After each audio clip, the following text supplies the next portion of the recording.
Welcome to my class of become third year, fifth semester. First topic we are to discuss bank final accounts. Banking companies in India are governed by Banking Regulation Act 1949. 1949 year is very important as in number of times this objective has been asked in MCQs in various exams. म्हणून सर्वांनी 1949 हा वर्ष ज्या वर्षी banking regulation act अस्तित्वात आला ते आठवण ठेवावा. बँकांना हे बँकिंग रेग्युलेशन ॲक्ट शिवाय कंपनीज ॲक्ट सुद्धा लागू आहे. कंपनीज ॲक्ट 2013 सध्या चालू आहे, ते 2013 सुद्धा बँकांना लागू आहे. Final accounts of banking company, जसा तुम्ही गेल्या वर्षी म्हणजे बीकॉम सेकंड इयरमध्ये कंपनी फायनल अकाउंट शिकलेला आहे, त्याच पद्धतीने बँक फायनल अकाउंट सुद्धा तुम्हाला सेम आहे. There is no absolutely different. म्हणजे जसं तुम्ही 11वीपासून ते बीकॉम सेकंड इयरपर्यंत विविध फायनल अकाउंट्स तयार करायचे तुम्ही शिकलेला आहे. जसे प्रॉब्लेममध्ये ट्रायल बिझनेस देतात आणि त्याच्यावरनं तुम्हाला फायनल अकाउंट्स तयार करावा लागतो, तसंच सेम बँकिंग कंपनी फायनल अकाउंटसुद्धा प्रॉब्लेममध्ये ट्रायल बॅलन्स देतात, त्याच्यावरनं तुम्हाला बँकेचा प्रॉफिट अँड लॉस अकाउंट आणि बॅलन्स शीट दोन्ही तयार करावं लागतं.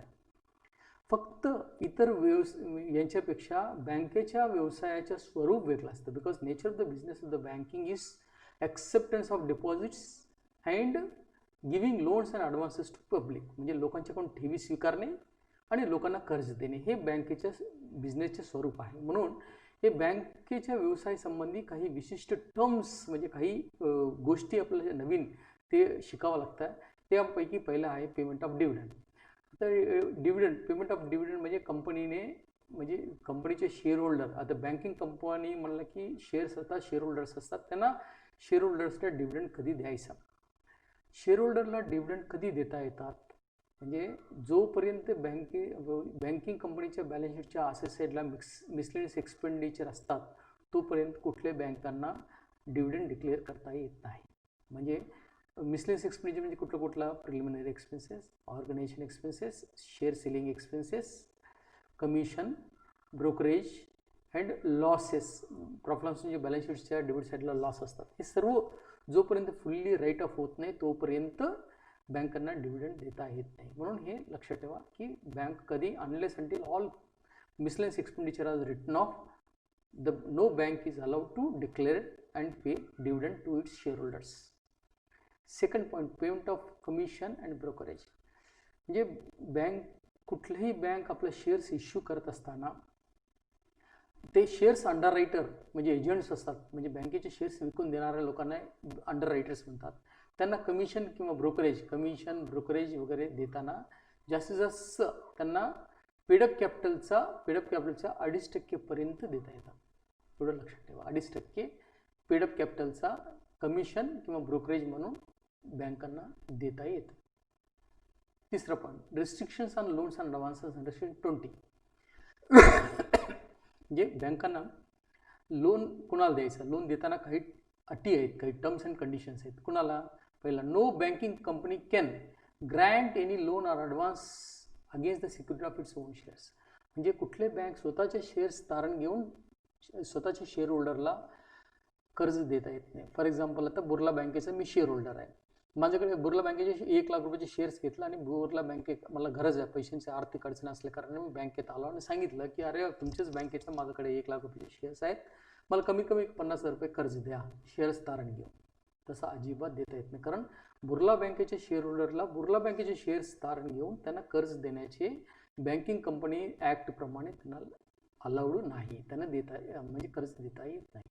दुसरा, grant any loan advance to any directors. म्हणजे कुठले बँकेचे डायरेक्टर्स लोकांना किंवा ते डायरेक्टर कुठल्याही फर्ममध्ये पार्टनर असतील किंवा इतर कंपनीमध्ये डायरेक्टर असतील तर त्या कंपनीला, त्या फर्मला किंवा त्या डायरेक्टरला कर्ज देता येत नाही, घेता येत नाही. फॉर एक्झाम्पल, बुर्ला बँकेचे मी डायरेक्टर आहे, मी समजा मला 1 लाख रुपये पाहिजे कर्ज, मी विचारलं तर मी डायरेक्ट असल्या कारणाने मी बुर्ला बँकेकडून कर्ज घेऊ शकत नाही आणि बुर्ला बँक मी डायरेक्टर असल्या कारणाने मला कर्ज देता येत नाही. तसेच म्हणजे दुसरं, हे डायरेक्टर कुठलेही पार्टनर असतील, कंपनी असेल, मॅनेजर असेल, एम्प्लॉई असेल, गॅरंटर असेल, तरीसुद्धा त्यांना देता येत नाही. एवढं लक्षात ठेवा. आता पुढचं अति महत्त्वाचं ॲडजस्टमेंट म्हणजे स्टॅट्युटरी रिझर्व. प्रत्येक बँकिंग कंपनी फायनल अकाउंट्समध्ये स्टॅट्युटरी रिझर्वचा ॲडजस्टमेंट पहिल्यांदा करावं लागतं आणि it is very important adjustment. and this adjustment effect is to be given even if it is not specifically asked in the question. म्हणजे प्रश्नपत्रिकेमध्ये statutory रिझर्वला 20% नफा transfer करा असे दिले तरी करायचा. जर ॲडजस्टमेंटमध्ये स्टॅट्युटरी रिझर्व संबंधी कुठल्या प्रकारचे उल्लेख केला नाही तरी सुद्धा हे स्टॅट्युटरी रिझर्वचे ॲडजस्टमेंट करायचं. म्हणजे दरवर्षाच्या 20% नफ्याच्या 20% स्टॅट्युटरी रिझर्वला ट्रान्सफर करायचं. कसं करायचं? प्रॉफिट लॉस अकाउंटच्या डेबिट साईडला 4th अप्रोप्रिएशनमध्ये पहिला item transfer to statutory reserve असतो. ते 20% स्टॅट्युटरी रिझर्व तिथं लिहायचं. आणि सेकंड इफेक्ट बॅलन्स शीटच्या लायबिलिटी साईडला रिझर्व्स अँड सरप्लसेसमध्ये स्टॅट्युटरी रिझर्व फंड किंवा रिझर्व फंड असतो, त्यामध्ये add 20% of net profit add करायचं.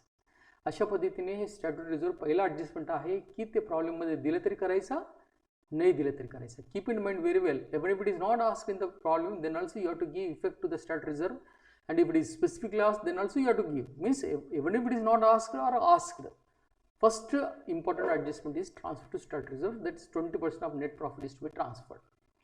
इथं दिला बघा, a student note that he has to transfer 20% of profit even though not asked explicitly the problem.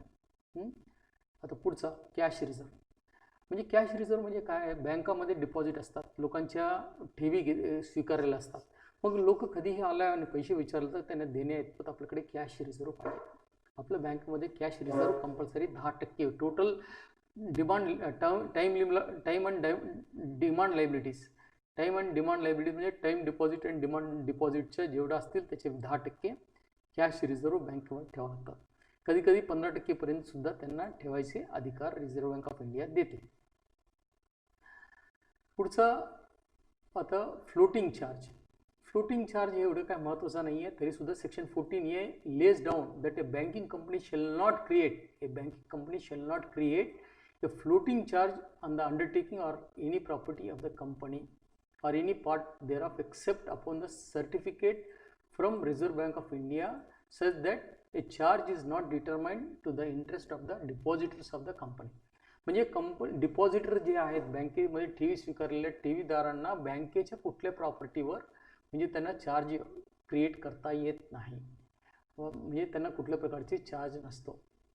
फक्त आता कसं आहे, त्यांना डिपॉझिटरच्या संरक्षण आहे. डिपॉझिट इन्शुरन्स रेग्युलेटरी ऑथॉरिटी खाली 5 लाखापर्यंत कुठल्या बँकेत ठेवला तर आणि बँक समजा उद्या बुडाला तर 5 लाखापर्यंत ते इन्शुरन्स कंपनीकडून त्यांना 5 लाखापर्यंत परत मिळू शकतात.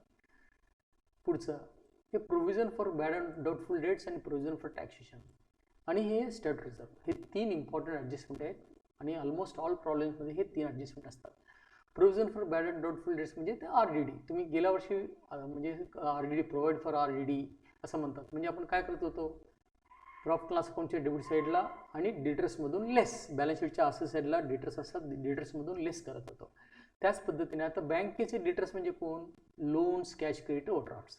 बँकेच्या डिटर्स म्हणजे लोन्स, कॅश क्रेडिट, ओव्हरड्राफ्ट्स. म्हणजे बँकेने इतर लोकांना पब्लिकला जे दिलेले कर्ज त्याला लोन म्हणतात. कॅश क्रेडिट, ओव्हरड्राफ्ट हे तिन्ही लोनचे प्रकार आहेत. या लोनमधून वजा करायचं पहिल्यांदा. आणि दुसरा effect provisions and contingency. Profit loss अकाउंटच्या डेबिट साईडला रोमन 2 मध्ये प्रोव्हिजन्स अँड कॉन्टिन्जन्सी असतं. या प्रोव्हिजन्स अँड कॉन्टिन्जन्सीमध्ये हे provision for bad and doubtful दाखवायचं आणि बॅलन्स शीटच्या असेट साईडला लोन्स, कॅश क्रेडिट, ओव्हरड्राफ्टमधून लेस करायचं. हे पहिला हे 2 इफेक्ट करायचा. म्हणजे प्रोव्हिजन्स अँड कॉन्टिन्जन्सी दाखवायचं आणि बॅलन्स शीटच्या असेट साईडला लोन्स, कॅश क्रेडिट आणि ओव्हरड्राफ्टमधून लेस करायचं. आता provision for taxation. Provision for taxation म्हणजे बँकेने जेवढं नफा मिळवलं आहे त्याच्यावर टॅक्स भरावं लागतं. ते जे टॅक्स भरावं लागतं त्याचे तरतुदी वर्षाच्या शेवटी तयार करतात. त्याला प्रोव्हिजन फॉर टॅक्सेशन म्हणतात. That is a liability. म्हणजे लायबिलिटी म्हणजे पहिल्यांदा आपलं नफ्यामधूनच भरतो म्हणून प्रोव्हिजन फॉर टॅक्सेशन आहे. प्रोव्हिजन्स अँड कॉन्टिन्जन्सीज जसा वर प्रोव्हिजन्स अँड कॉन्टिन्जन्सी आहे ना, सेम प्रोव्हिजन्स अँड कॉन्टिन्जन्सीमध्ये प्रोव्हिजन फॉर टॅक्सेशन हे प्रोव्हिजन्स अँड कॉन्टिन्जन्सीमध्ये दाखवायचा. आणि करंट लायबिलिटी म्हणजे बॅलन्स शीटच्या लायबिलिटी साईडला अदर लायबिलिटीज अँड प्रोव्हिजन्स जे त्यामध्ये दाखवायचं. म्हणजे प्रोव्हिजन फॉर टॅक्सेशनचे दोन इफेक्ट, एक provisions and contingency profit loss अकाउंटच्या डेबिट साईडला दाखवायचा आणि बॅलन्स शीटच्या लायबिलिटी साईडला अदर लायबिलिटीज अँड प्रोव्हिजन्समध्ये दाखवायचे, हे दोन इफेक्ट. म्हणून आता तीन stat reserve, provision for bad and doubtful debts, provision for taxation, तिन्ही व्हेरी इम्पॉर्टंट आहे. व्यवस्थित अभ्यास करा आणि समजावून घ्या. Income from non performing asset. तर नॉन परफॉर्मिंग असेट म्हणजे काय? परफॉर्मिंग असेटच्या विरुद्ध शब्द. नॉन परफॉर्मिंग म्हणजे interest on doubtful advances. Interest on doubtful advance म्हणजे जे बुडीत झालेले आहे, बुडालेले आहेत, जे कर्जदार व्याज देत नाहीत, कर्ज परतफेड करत नाहीत, त्याला डाऊटफुल ॲडव्हान्सेस म्हणतात. आणि जे कर्ज आपण दिलेलं आहे ते कर्जावर जे व्याज येणे थांबलेलं आहे, आपण व्याज ते कर्जदार व्याज भरत नाही बँकेला, असला जे व्याज येत नाही, जे व्याज थांबलेलं आहे, जे इन्कम येत नाही, त्याला नॉन परफॉर्मिंग असेट असं म्हणतात. मीन्स हे asset on which it ceases to generate income to bank, म्हणजे बँकेला उत्पन्न मिळवून द्यायचे बंद.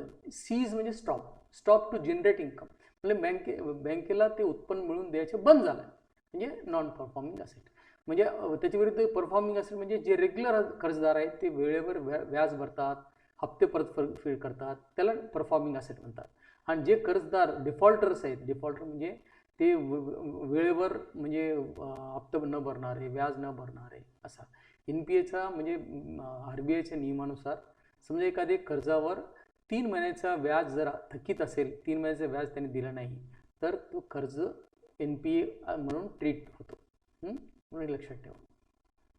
आता पुढचा नॉन बँकिंग असेट्स, म्हणजे जे बँकेचे असेट नाही ते नॉन बँकिंग असेट. म्हणजे बँकेला लागणारे जे असेट्स आहेत बँक स्वतः खरेदी करते, आणि जे बँक स्वतः खरेदी करत नाहीत त्याला नॉन बँकिंग असेट्स म्हणतात. असा म्हणजे खरेदी न करणारे असेट्स कुठले आहेत की स्पेसिफिकली बँक कर्ज जे देतात लोकांना, कर्ज देताना काहीतरी सिक्युरिटी घेऊन देतात. फॉर एक्झाम्पल, तुम्हाला आता बुर्ला बँकेने तुम्हाला TV साठी एक 50,000 रुपये कर्ज दिले आणि तुम्ही वेळेवर व्याज आणि हप्ते भरला पाहिजे. समजा तुम्ही 3 महिन्यापेक्षा जास्त कालावधीसाठी तुम्ही व्याज भरलं नाही, मुद्दल परतफेड केलेलं नाही, तर तुमच्या खाता NPA होतो. मग बँक काय गप्प बसणार आहे का? बँक तुम्हाला नोटीस देणार, लेटर देणार, रिमाइंडर करणार, लोक येतील, विचारतील व्याज बरोबर, एकदा दोनदा तीनदा तुम्हाला रिमाइंडर करतील, नोटीस देतील. शेवटी तुम्ही परतफेड करत नाही असं दिसलं की ते बँकेचे अधिकारी येऊन तुमच्या TV जप्त करून घेऊन जातील. अशा पद्धतीने जप्त करून घेऊन गेलेले जे असेट्स आहेत त्याला नॉन परफॉर्मिंग असेट असे म्हणतात. हे नॉन बँकिंग असेट्स असे म्हणतात. हे non banking asset means the assets which has been forfeited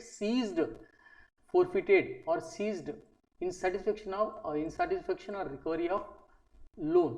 म्हणजे लोनचा जे कर्ज परतफेड करत नाही त्यांच्याकडून जे सिक्युरिटी दिलेले आयटम जप्त केलेले असतात त्याला नॉन बँकिंग असेट म्हणतात. म्हणजे एखाद्या व्यक्तीला आपण कार लोन दिलो, कार लोन 5 लाख दिलं, त्यांनी कर्ज परतफेड केलं म्हणून कार जप्त केला. हे कार जप्त केलेलं आहे. मोटर कार म्हणजे forfeited motor car seized is called as non banking asset. आणि हे नॉन बँकिंग असेट बँकेमध्ये म्हणजे नंतर ते काय करतात, ते विकून कर्जापोटी जमा करून टाकतात. आणि असा हे नॉन बँकिंग असेट किती वर्षासाठी ठेवू शकतात, तर इथं दिलेलं आहे बघा. म्हणजे however the banking company can not hold such a asset permanently but will have to dispose them within a period of 7 years from the date of their acquisition. म्हणजे जेव्हा ते असेट जप्त केल्यापासून 7 वर्षाच्या आत त्यांनी ते डिस्पोज करावं लागतं. डिस्पोज म्हणजे विकून टाकावं लागतं, विकून ते कर्जापोटी जमा करून घ्यायचं. If found necessary reserve bank can extend A period of 5 years. म्हणजे आता 7 वर्षापेक्षा जास्त अजून कालावधी लागत असेल तर बँकेने रिझर्व्ह बँक ऑफ इंडियाला जर विनंती केला तर 7 + 5 वर्ष म्हणजे अजून 5 वर्षासाठी परवानगी देऊ शकतो. म्हणजे 7 आणि 5 12 वर्षापर्यंत आपल्याकडे ठेवू शकतो. However, if any such assets are the assets which banking companies allowed to hold, such government securities, debentures, shares of the companies, building furniture, etc., they can retain by the bank and are not required to dispose of within 7 years. म्हणजे समजा काही असे debentures, securities वगैरे असतील आणि त्यांना लागत असेल तर रिझर्व्ह बँक ऑफ इंडियाच्या परमिशन घेतला आणि RBIने परमिशन दिलं तर ते बँकेमध्ये ठेवू शकतात. आणि ते नॉन बँकिंग असेट्स म्हणून च्या ऐवजी आता बिल्डिंग आहे, बिल्डिंग स्वतः त्या बँकेसाठी वापरत असेल तर बिल्डिंग जप्त केलेलं आहे, एखाद्या व्यक्तीला त्या बिल्डिंगसाठी कर्ज दिला आणि त्याने परतफेड केलं म्हणून बिल्डिंग जप्त केलं, ते बिल्डिंग जप्त केलेलं आपल्या बँकेसाठी जर वापरत करत असेल आणि रिझर्व्ह बँक ऑफ इंडियाने आपल्याला परमिशन दिला तर आपण नॉन बँकिंग असेट न म्हणता त्यांना डायरेक्ट फिक्स्ड असेट्समध्ये ते दाखवता येतात. म्हणजे फिक्स्ड असेट्समध्ये बिल्डिंग दाखवता येतात किंवा इन्व्हेस्टमेंट असेल तर इन्व्हेस्टमेंटमध्ये दाखवता येतात. फक्त ते RBIचं परमिशन आवश्यकता आहे. आणि if any income is received from non banking asset when they are in position of the bank it is credited to profit loss account. समजा एखादे शॉपिंग कॉम्प्लेक्स आहे, शॉपिंग कॉम्प्लेक्सला आपण कर्ज दिलो आणि त्याने कर्ज बुडवलं आणि शॉपिंग कॉम्प्लेक्स आपण जप्त केलं, तर त्या शॉपिंग कॉम्प्लेक्समध्ये जेवढे भाडेकरू आहेत ते जे भाडेकरू आपल्याला भाडं देतील, हे आलेलं भाडं आपल्याला ते उत्पन्न म्हणून we have to credit to the profit loss account. Profit loss अकाउंटच्या क्रेडिट साईडला दाखवायचं. पुढचं rebate on bills discounted. Rebate on bill discount म्हणजे डिस्काउंट रिसिव्ड इन ॲडव्हान्स. त्याचं नाव अजून एक नाव आहे डिस्काउंट रिसिव्ड इन ॲडव्हान्स. असं 3 नाव आहेत, एक रिबेट ऑन बिल्स डिस्काउंटेड और अनएक्सपायर्ड डिस्काउंट और डिस्काउंट रिसिव्ड इन ॲडव्हान्स. म्हणजे कसं आहे, कर्ज आपला जे काय कस्टमर्स आहेत ते एखादे, समजा एखादे गणेश आहे, गणेशने त्यांनी एक 5 लाख रुपयाचा माल त्यांनी मुंबईचा एक सोहम पार्टीला विकला आणि सोहम पार्टीने त्यांना ते एक 6 महिन्यासाठी बिल ॲक्सेप्ट केलं. समजा रक्कम 1 लाख रुपये आहे, 1 लाख रुपयाचा त्यांनी माल विकला, 1 लाख रुपयाच्या 6 महिन्यासाठी बिल ॲक्सेप्ट केला आणि त्यांनी आपला गणेश आपला बँकेचा ग्राहक कस्टमर त्यांनी बँकेकडे आला आणि 1 लाख रुपयाच्या जे 6 महिन्यासाठी बिल 10% डिस्काउंटने डिस्काउंट केलं. तर आपण काय करतो, ते bills purchase and discount 1 lakh रुपये आणि 10% म्हणजे 10,000 रुपये. तो क्लायंट्स करंट अकाउंटला 90,000 क्रिएट करतो आणि डिस्काउंटला 10,000 रुपये क्रिएट करतो. आता 10,000 रुपये डिस्काउंट आपलं इन्कम आहे, इंटरेस्ट अँड डिस्काउंट रिसिव्ड हे इन्कम आहे बँकेचा. आता किती महिन्यासाठी आले, 6 मंथसाठी, 6 महिने. समजा त्यांनी 1 जानेवारी 2019ला त्यांनी डिस्काउंट केला असेल तर 6 महिने कधी संपत आहे, 1 जानेवारी 2019 ते 30 जून 2019 म्हणजे 6 महिने. आपला वर्षाकर कधी आहे, when we close the books of accounts, we generally close books of accounts on 31st March 2019. Therefore, 3 months earlier, 1st January 2019 to 31st March 2019 is the current year's income, and income relating to the next year, that is 1st April 2019 to 30th June 2019 is next year. म्हणजे 1 जानेवारी ते 30 जूनपर्यंत 6 महिन्यासाठी आलेले व्याज 10,000 पैकी 5,000 रुपये चालू वर्षाचे, 5,000 पुढच्या वर्षाचे. म्हणून हे डिस्काउंट हे जे 10,000 रुपये जमा केलं, क्रेडिट केलं, त्यापैकी 5,000 रुपये पुढच्या वर्षाचे असल्या कारणाने आपण काय करावं लागतात, हे डिस्काउंट इन्कम प्रॉफिट लॉस अकाउंटच्या क्रेडिट साईडला घेतो आपण.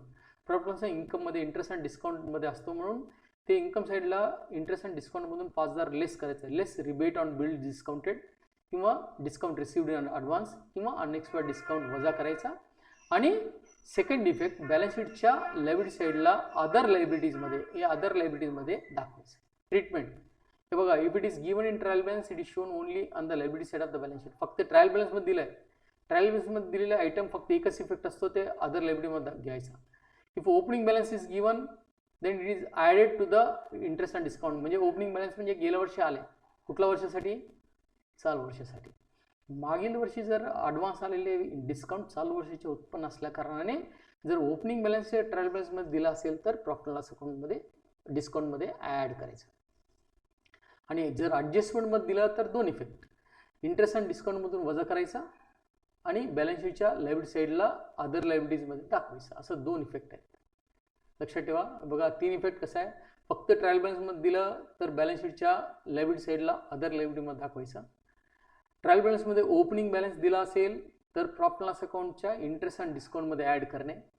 आणि ॲडजस्टमेंटमध्ये दिलं तर 2 इफेक्ट, इंटरेस्ट अँड डिस्काउंटमध्ये ॲड करायचं आणि अदर लायबिलिटीमध्ये दाखवायचं. 2 इफेक्ट, इंटरेस्ट अँड डिस्काउंटमधून लेस म्हणजे हे deducted from interest and discount आणि अदर लायबिलिटीमध्ये दाखवायचं. हे फार महत्त्वाचं आहे, तुम्ही वहीमध्ये लिहून घ्या आणि सुंदर अक्षरने हेडिंग, कलर पेनने हेडिंग द्या आणि व्यवस्थित लिहून घ्या आणि अभ्यास करा. कारण अनेक वेळा हे रिबेट ऑन बिल्स डिस्काउंटेड आपल्या प्रश्नपत्रिकामध्ये विचारलं आहे. तुम्ही मागील 4 क्वेश्चन पेपर बघितलं तर कमीत कमी 2 ते 3 क्वेश्चन पेपरमध्ये हे रिबेट ऑन बिल डिस्काउंटेड हे शॉर्ट नोट विचारलेलं आहे. म्हणून हे फार महत्त्वाचं आहे, हे सगळ्यांनी व्यवस्थित अभ्यास करा. पुढचं money at call and short notice. Money at call and short notice कसं आहे, की आपल्या बुर्ला बँकेकडे पैसे भरपूर शिल्लक पैसे आहेत, आपण आपल्या बँकेमध्ये न ठेवता समजा आपल्या बुर्ला बँकेजवळ जर बँक ऑफ महाराष्ट्र असतील तर त्यामध्ये आपले पैसे जाऊन ठेवू शकतो. कुठला? मनी एट कॉल आणि शॉर्ट नोटीस, असं दोन, मनी एट शॉर्ट नोटीस असं दोन हेड खाली ठेवू शकतो. मनी एट कॉल म्हणजे जेव्हा आपल्या पैशांची गरज असेल तर बँकेत फोन केलं की पैसे येतात, त्याला मनी एट कॉल म्हणतात. आणि मॅक्झिमम 24 तासामध्ये आपले पैसे परत मिळतात. आता बँक ऑफ महाराष्ट्रला केलं की फोन केलं की विदिन 24 आवर्स त्याने आपले पैसे परत करतात, त्याला मनी एट कॉल म्हणतात. आणि एक महिने म्हणजे 7 डेज 7 दिवसाच्या नोटीस, 7 डेज जर दिला, 7 दिवसाच्या नोटीसने जे पैसे मिळतात त्याला शॉर्ट नोटीस असे म्हणतात. म्हणजे जे पैसे आपण 24 तास परत मिळतात त्याला मनी एट कॉल म्हणतात. आणि जे पैसे आपल्याला 7 दिवसाच्या नोटीस दिलं की 7 दिवसाच्या आत आपले पैसे मिळतात त्याला मनी एट शॉर्ट नोटीस असे म्हणतात. हे दोन्ही बॅलन्स शीटच्या असेट साईडला balance with banks, money at call आणि शॉर्ट नोटीस असं हेडिंग 7 आहे, शेड्यूल नंबर 7 आहे. त्या शेड्यूल नंबर 7च्या मध्ये हे दोन्ही मनी एट कॉल आणि शॉर्ट नोटीस दाखवायचं. हे देर इज असेट आहे आपला बँकेचं. म्हणजे इतर बँकामध्ये इंटर बँक ट्रान्झॅक्शन्स आहेत, म्हणजे एक बँक दुसऱ्या बँकेमध्ये ठेवते त्याला इंटर बँक ट्रान्झॅक्शन म्हणतात, ते इंटर बँक डिपॉझिट्स म्हणतात. आपलं बँक दुसऱ्या बँकेत ठेवला म्हणजे आपण बॅलन्स विथ अदर बँक्स, म्हणून 7 नंबर शेड्यूलमध्ये दाखवायचं. Inter office branch adjustment account म्हणजे बघा, इंटर ऑफिस आपला बुर्ला बँकेचं समजा अजून 3 ब्रांचेस आहेत. एक नवी पेठमध्ये आहे, दुसरा जुळे सोलापूरमध्ये आहे, तिसरा अशोक चौकमध्ये आहे. तर हे 3 ब्रांचेसचा म्हणजे नेहमी आपलं हेड ऑफिस आणि बाकी 3 ब्रांचमध्ये इंटरनल देणे घेणे नेहमी चालू असतात. आता वर्षाच्या शेवटी जे ब्रांचमधून येणे देणे सगळ्या ब्रांचचे एकत्र केला तर त्याला एक तर डेबिट बॅलन्स असू शकतं किंवा क्रेडिट बॅलन्स असते. जर डेबिट बॅलन्स असेल तर बॅलन्स शीटच्या असेट साईडला दाखवायचा अदर असेट्समध्ये, other asset schedule number 11 other असेट्समध्ये दाखवायचा. किंवा क्रेडिट बॅलन्स असेल तर अदर लायबिलिटीमध्ये दाखवायचा.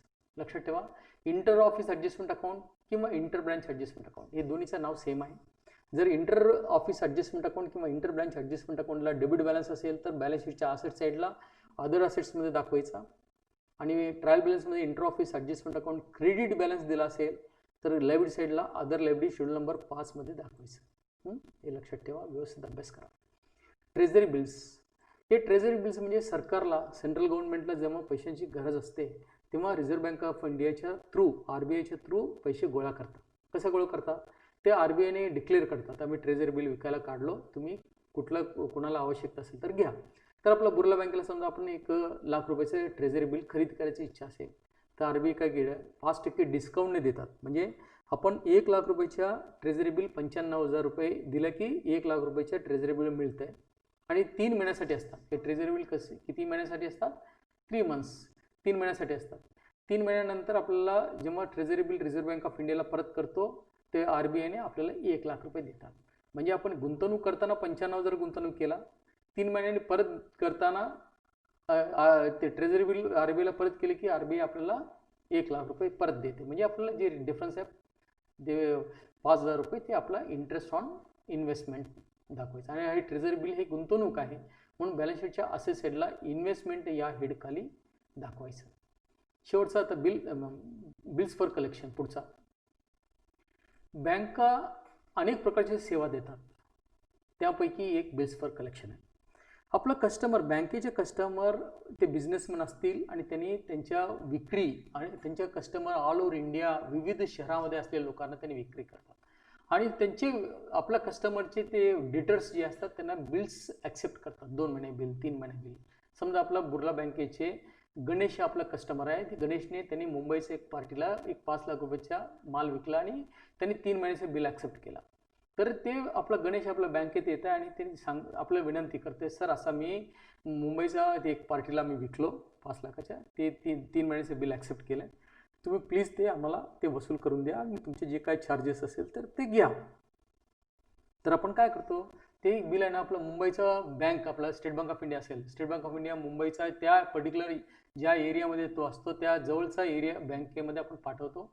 3 महिन्यानंतर आपला मुंबईचा ब्रँच त्या पर्टिक्युलर पर्सनकडून पैसे वसूल करून आपल्याला देते आणि आपण आपला गणेश आपल्या पार्टीला आपण पैसे जमा करतो. म्हणजे हे फक्त सेवा आहे, म्हणजे आपला पार्टीचा बिल्स जे आपण वसूल करून देतो त्यांच्या कस्टमरकडून आपण वसूल करून देतो.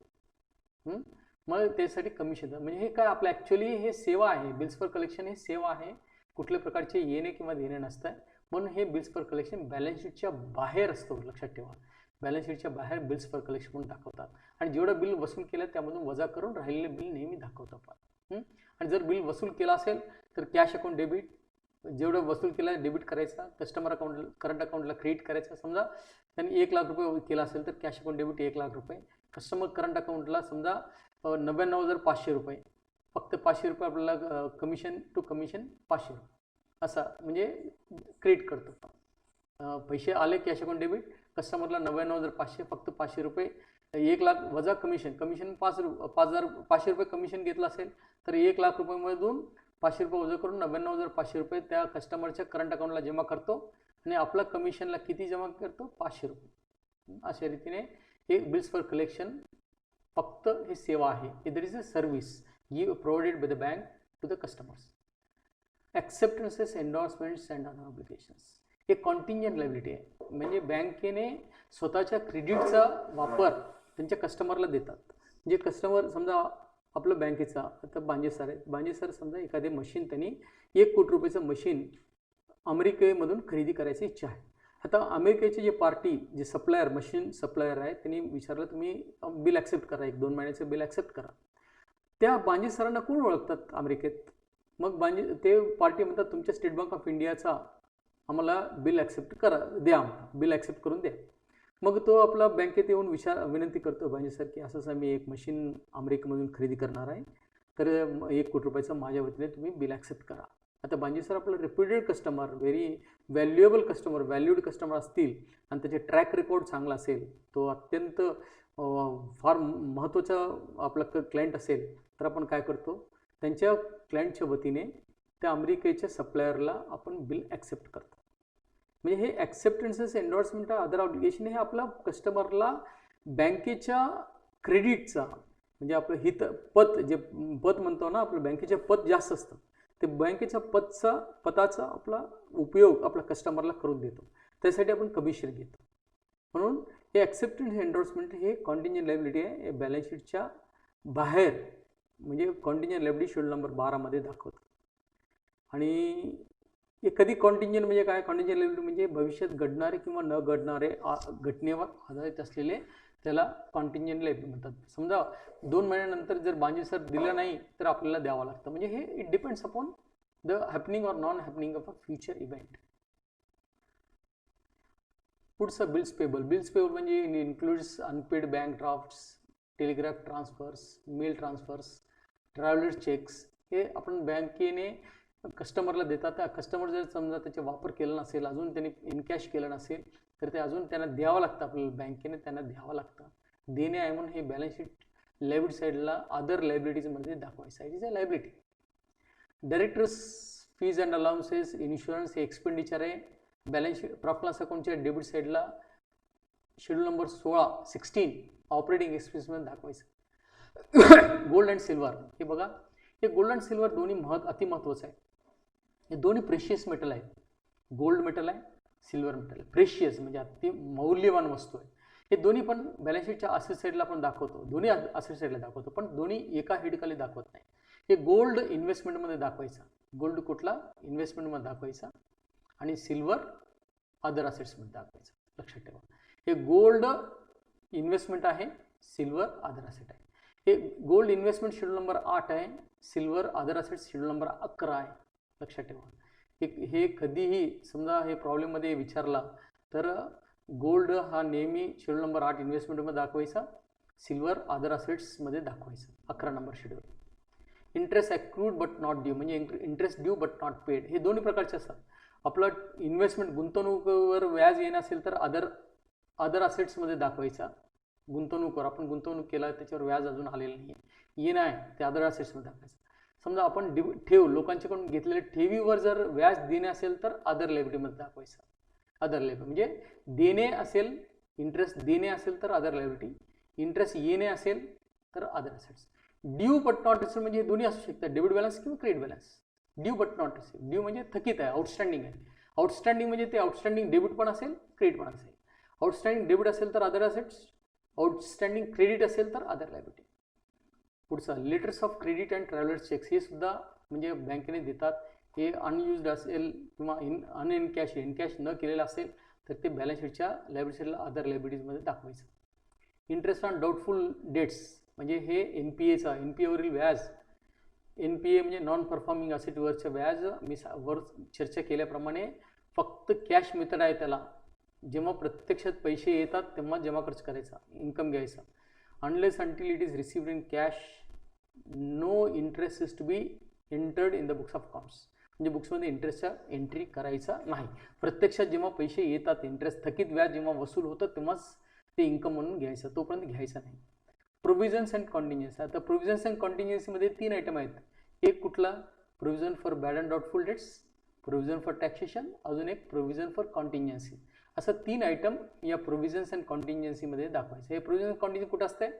प्रॉफिट लॉस अकाउंटच्या डेबिट साईडला. प्रॉफिट लॉस अकाउंटच्या डेबिट साईडला ते एक्सपेंडिचरमध्ये शेवटचा आयटम प्रोव्हिजन्स अँड कॉन्टिन्जन्सी असतात. त्यामध्ये 3 item. Number 1 provision for bad and doubtful debts, number 2 provision for taxation, number 3 provision for contingencies. हे कॉन्टिन्जन्सीज असं 3 दाखवायचं.